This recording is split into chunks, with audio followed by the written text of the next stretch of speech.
Hi అండి, అందరికీ నమస్కారం. Welcome to my channel. ఈరోజు మనం ఆయిల్ లేకుండా చికెన్ కర్రీ ఎలా తయారు చేసుకోవాలో తెలుసుకుందాం.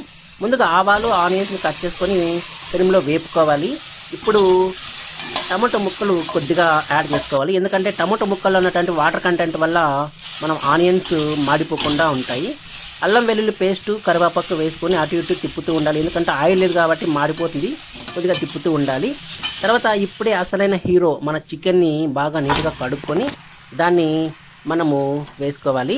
ఇప్పుడు ఈ చికెన్లో ఉన్నటువంటి న్యాచురల్ కొవ్వు బాగా కరిగి అందులో ఆయిల్ రూపంలో రిలీజ్ అవుతుంది. దానివల్ల మనకు చికెన్కి సరిపడే ఆయిల్ చికెన్లో నుంచి బయటకు వస్తుంది. ఇప్పుడు కాసింత ఉప్పు వేసుకొని మూత పెట్టుకున్న తర్వాత చూసిన తర్వాత మనకి చికెన్లో ఉన్నటువంటి ఆయిల్ కొవ్వు మాత్రం ఆయిల్లాగా మారిపోయి అది చికెన్కి ఆయిల్గా ఉపయోగపడుతుంది. ఇప్పుడే మనము మసాలా ఎంట్రీ ఇచ్చే టైం వచ్చింది. చికెన్కి చికెన్ మసాలా, అదేవిధంగా పసుపు, మిరప్పొడి, ధనియాల పొడి వేసుకొని బాగా 2 సార్లు కలిపి మూత పెట్టుకోవాలి.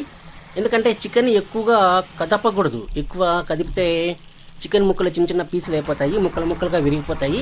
కాబట్టి ఎక్కువ సార్లు కలపకుండా మనము కొత్తిమీర, కరివేపాకు వేసుకొని మూత పెట్టుకోవాలి. ఎక్కువ కలిపితే చికెన్ కాస్త ఇప్పుడు చికెన్కి కావాల్సిన తగినన్ని వాటర్ పోసుకొని ఒక 10-15 నిమిషాలు అలాగే లైట్ ఫ్లేమ్ మీద పెట్టాలి. ఇప్పుడు మనము గుమగుమలాడే ఆయిల్ లేని చికెన్ రెడీ అయిపోయింది. చూడండి, ఆయిల్ లేకపోయినా కూడా ఆయిల్ వేసినట్లుగా ఎలా ఉందో. సో ఇప్పుడు టేస్టీ చికెన్, ఇది డైట్ చేసే వాళ్ళకి, అలాగే ఆయిల్ లేకుండా చికెన్ వండుకునే వాళ్ళకి చాలా బాగా ఉపయోగపడుతుంది. ఇప్పుడు చాలా రుచికరమైనటువంటి ఆయిల్ లెస్ చికెన్ని మనము తయారు చేసుకున్నాం. ఇప్పుడు తిని చూద్దాం.